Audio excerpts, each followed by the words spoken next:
So అలా మీరు చాలామంది మనసుపడి ఉంటారు మీరు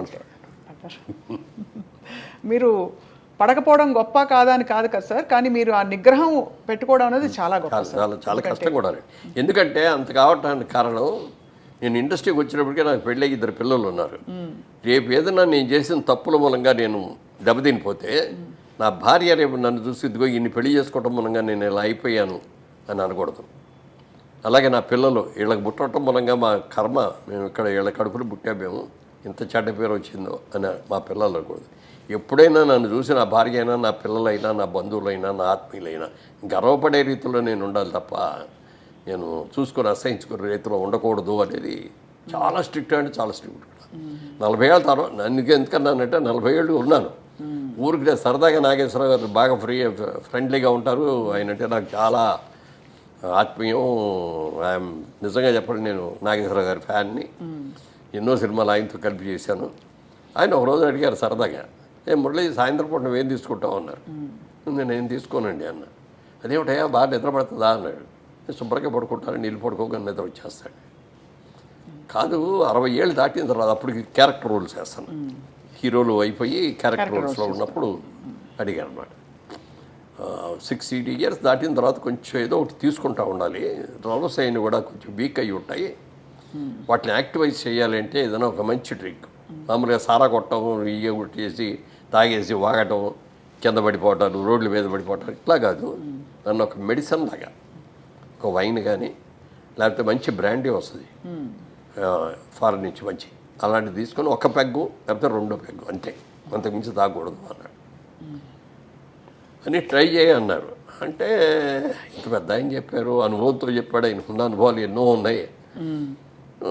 వైన్ దాగి చూద్దాంలే అని చెప్పారు. అందుకని వైన్ బాటిల్ ఒకటి తెప్పించుకొని ఇంట్లో కూర్చొని, ఇంటికి వచ్చేటప్పుడు ఆ రోజున షూటింగ్లో అది 9 అయిపోయేది. లేకపోతే బయటకు వెళ్ళినా ఇట్లా 9 ఈజీగా అయ్యేది. ఇంటికి వచ్చేప్పుడు స్నానం చేసి అప్పుడు డ్రింక్ తీసుకోవటం మొదలుపెట్టి ఆ డ్రింక్ అయ్యి భోంచేద్దాం అనేవాడు 12 అవుతుంది. అప్పుడు దాకా మా ఆవిడ అక్కడే కూర్చుంటుంది తప్ప పడుకోదెళ్ళి. తన భోజనం, తన స్వహస్తాలతో భోజనం పెట్టడం ఎప్పుడూ లేదు. పెళ్ళైన మొదటి రోజు నుంచి ఈ రోజు వరకు కూడా తనే వడ్డిస్తుంది. అన్నీ కూడా వేడివేడిగా. ఆ రోజుల్లో మైక్రోవేవ్లో అట్లాంటివి ఏమి లేకపోయినా కూడా నేను వచ్చే టైం చూసుకొని అన్ని కూరలు అవన్నీ వండేసేసి ఒక అన్నం మాత్రం వేడిగా పెట్టేవారు. వేడిగా అప్పటికప్పుడు వండేసి నేను ఇంట్లోకి వచ్చే స్నానం చేసి వచ్చే లోపల రెడీ అయిపోయేది అనమాట. అట్లా ఆ రోజు నుంచి ఈ రోజుగా వేడిగా తింటమే అలవాటు ఏదండి sir. Such a dedicated wife sir నిజంగా. అండ్ ఎంత నమ్మకంగా మిమ్మల్ని మీ వెంటే ఉండి మిమ్మల్ని నమ్మకంతో అంటే ఇండస్ట్రీలో ప్రోత్సహించడం అంటే సార్ వైఫ్ సపోర్ట్ లేండే మనకు అన్ని రంగాల్లో పార్ట్నర్ సపోర్ట్ ఉండాలి. నువ్వు ఎంత సంపాదించినా, ఎంత కీర్తి ప్రతిష్ట, ఇంటికి వచ్చేటప్పటికి హ్యాపీగా లేకపోతే ఎంతకంటే దరిద్రం ఇంకోటి ఉండదు. ఎన్నో ఈ ఫ్యామిలీస్లో చూశాను నేను ఇట్లాంటివి కూడా. అది వాళ్ళ తప్ప వీళ్ళ తప్ప అనేది పక్కన పెడితే, అనుకూలమైన భార్య రాక, అనుకూలమైన పిల్లలు లేకపోతే ఆ కుటుంబం ఎంత సంపాదించినా, ఎంత పేరు ఉన్నా కూడా వేస్ట్. అవును సార్. నా అదృష్టం నన్ను దేవుడు పూజ చేయటం మూలంగా కానీ, తల్లిదండ్రులు నాకు ఇచ్చిన శిక్షణ మూలంగా కానీ, అలాగే నన్ను ఇంట్రడ్యూస్ చేసిన ప్రొడ్యూసర్ మూలంగా కానీ, నన్ను దారిలో పెట్టి అభివృద్ధి చేసిన దాసర గారి మూలంగా కానీ, ఎవరైనా సరే వీళ్ళందరూ కూడా నాకు ఒక క్రమశిక్షణని బాగా నేర్పారు. ఎలా ఉండాలో నేర్పారు, ఎలా ఉండకూడదో కూడా నేర్పారు. అందుకని నాగేశ్వరరావు గారు అంత టైం చెప్పాడు, ట్రై చేద్దామని అని ట్రై చేసే కానీ నాకు అలవాటు కుదరలేదు. అదే అలవాటు. వారం 24 రోజులు ట్రై చేశానే కుదరలేదు. మనకు కుదిరేకపోతుంది కానీ వదిలేసాం. తర్వాత ఎప్పుడు మేడం 1 నెల అయిన తర్వాత నాగేశ్వరరావు ఏంటి ఇది మనం తీసుకుంటున్నావు అయినాను. లేదండి నాకు పర్లేదండి అది అన్న. తర్వాత అన్నాం కానీ తర్వాత మెల్లమెల్లగా ఏదో పార్టీస్, ఇప్పుడు నాగేశ్వరరావు బర్త్డే అనుకో ఆ రోజున పార్టీ ఇచ్చేవారు.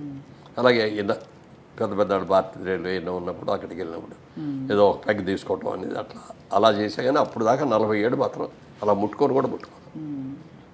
చాలా చాలా పెద్ద విషయం, చాలా గొప్ప విషయం సార్. ఎందుకంటే మేము ఇండస్ట్రీ గురించి మామూలుగా వినేది ఇదే బేసిక్గా దట్ ఆ వాతావరణం హాయిగా ఫ్రీగా ఉంటుంది కాబట్టి రూల్స్ లేకుండా ప్రేమలో పడడం ఈజీ, ఎవరినైనా ఇష్టపడడం. అందులో మీ చుట్టూ ఉండేవాళ్ళు అందమైన హీరోయిన్లు అందరూ.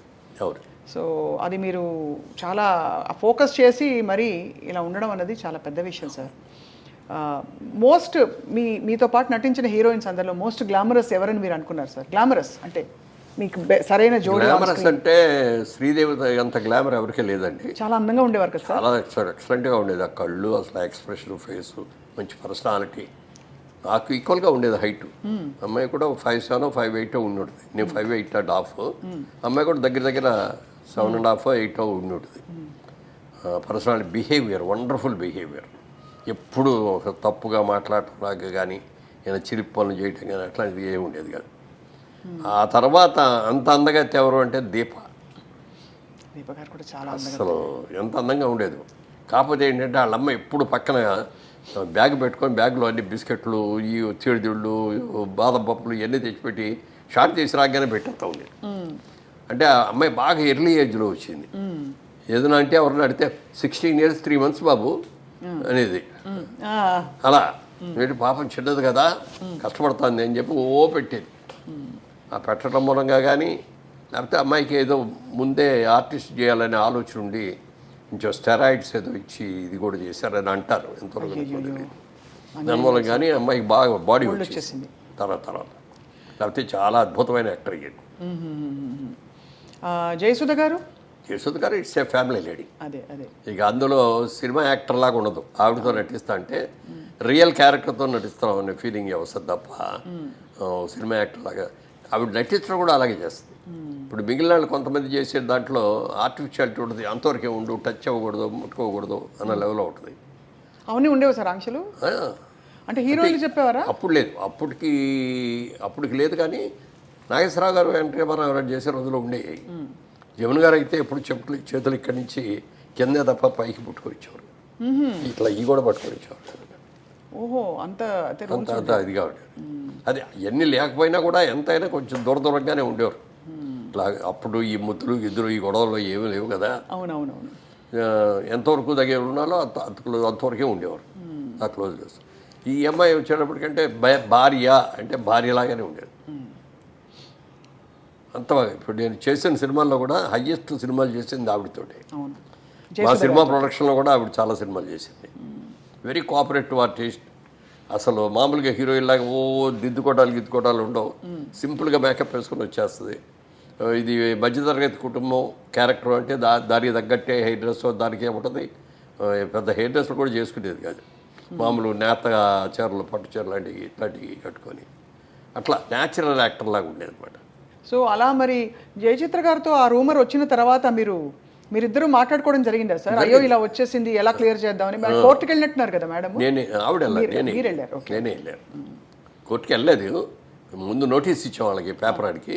ఇవ్వగానే ఆడు పరిగెత్తుకు వచ్చేసి, సార్ మా వాడు ఎవడో తప్పుగా ఇచ్చాడు, సారీ అండి క్షమించండి అంటే అది విత్డ్రా చేసుకున్నారు. చేసుకున్న తర్వాత అది జరిగిన 4 రోజులకి అప్పుడు అన్ని సినిమా అక్కడి నుంచి మెడ్రాస్ నుంచి వచ్చేవాళ్ళం కదా. మెడ్రాస్లోనే ఉంది ఇండస్ట్రీ. మార్నింగ్ ఫ్లైట్కి ఇక్కడ షూటింగ్ వస్తున్నాం. దాసరి గారు ఒక షూటింగ్ వస్తున్నారు, నేను ఒక షూటింగ్కి వెళ్తున్నాను, జయచిత్ర గారు ఒక షూటింగ్కి వెళ్తున్నారు. ముగ్గురు ఫస్ట్ మార్నింగ్ ఫ్లైట్లో ఇక్కడికి వచ్చాం. ఆడు మళ్ళీ ఇమ్మీడియట్గా నెక్స్ట్ డే ఆడు పేపర్లో రాశాడు, వాళ్ళ రోజు దాసరి గారి ఆధ్వర్యంలో మురళీమోహన్ గారు జయచిత్ర గారు పెళ్లి చేసుకోవడానికి హైదరాబాద్ వెళ్ళారు. ఎక్కడ కూడా బాబు, ఆవిడ ఎప్పుడు నువ్వు అని కూడా పర్లేదు. ఇన్నేళ్లలో నువ్వు అని కూడా అనలేదండి. నా హీరోయిన్స్ ఎవరైతే సార్ మీరేనే అంటాను నేను. ఎవరిని కూడా యశోదరు కూడా నువ్వు అంట, నువ్వు అన్నా మీరేనంట. కాబట్టి ఏంటంటే జయసేత్తో క్లోజ్ ఏంటంటే I treat her as my sister. అందుకని బాగా క్లోజ్గా ఉంటాం. అప్పుడప్పుడు నువ్వు అనుకోవచ్చేమో, కానీ మిగిలిన వాళ్ళు ఎవరితో కూడా నువ్వు అనే మాట అన్నాను నేను. చాలా డిస్టర్బింగ్ సార్ ఇవన్నీ. అంటే పబ్లిక్ ఇమేజ్ అందులో కొంచెం మనం అన్నిటికీ ఎఫెక్ట్ అవుతా ఉంటాం. ఇప్పుడైతే సోషల్ మీడియాలో ఎడపడ రాస్తున్నారు, నోటికి వచ్చినట్టు రాసేస్తారు. దాసరి గారు అద్దాల మేడ సినిమా చేసేటప్పుడు ఓ డైలాగ్ రాశారు. దాంట్లో సినిమా వాళ్ళు మనందరం కూడా అద్దాల మేడల్లో ఉంటాం, మనం చేసిన ప్రతి పని కూడా భూతద్దాల్లో మనం చూస్తూ ఉంటారు వాళ్ళు. మనం తప్పు చేసినా ఒప్పు చేస్తే బాగుందంటారు, మెచ్చుకుంటారు. తప్పు చేస్తే మాత్రం రాళ్ళు విసిరి కొడతారు, మన అద్దాలు పగిలిపోతాయి, మన బతుకు బజారు పాలైపోతుంది అని ఆ డైలాగ్ ఎంత బాగా నచ్చిందో నాకు. ఆ డైలాగు దాన్ని తూచా తప్పకుండా పాటించాను. ఎక్కడ కూడా ఎప్పుడన్నా ఏదన్నా మీరు అన్నట్టు ఇందాక పార్టీలో ఎక్కడ ఏదైనా చిన్నగా తీసుకున్నా కూడా జనం ఎవరో లేనప్పుడు చూసి తీసుకోవటమే. పబ్లిక్లో ఉన్నప్పుడు సిగరెట్లు తాగటం కానీ ఇది కానీ అది కూడా ఉండేది. సిగరెట్లు కూడా ఏంటంటే నాకు అలవాటు లేదు, కానీ వాయిస్ కొంచెం థిన్గా ఉండేది బిగినింగ్లో. బేస్ అది ఉండేది కాదు. అప్పుడు మ్యూజిక్ డైరెక్టర్ చక్రవర్తి గారే సలహా ఇచ్చాడు, నువ్వు చుట్టలు తాగు రోజు అన్నాడు. ఊళ్ళో ఆయన చుట్టలు వాళ్ళ కాదండి అన్న. అయితే సిగరెట్ తాగానే ఆయనే ఫస్ట్ సిగరెట్ ఇచ్చాడు. సిగరెట్ తాగిన తర్వాత అదొక రోజుకో 10 సిగరెట్లు అని లిమిట్ పెట్టుకొని ఆ లిమిట్ దాటకుండా అట్లా కొన్నాళ్ళు చేశాను. మళ్ళీ అయ్యప్ప మాల వేసుకుంటే మళ్ళీ మానేసేవాడిని. మళ్ళీ మాల అది తీసేసిన తర్వాత తాగాడు. ఒక రోజున అనిపించింది, అయ్యప్ప మానేసాం కదా, 30-40 రోజులు మానేసాం, ఎందుకు ఇప్పుడు ఎందుకు కంటిన్యూ చేయాలి అని అనుకున్నాను. అంతే మళ్ళీ మానేసాం. అంతే అక్కడి నుంచి అది కూడా బంద్, అంతే కట్.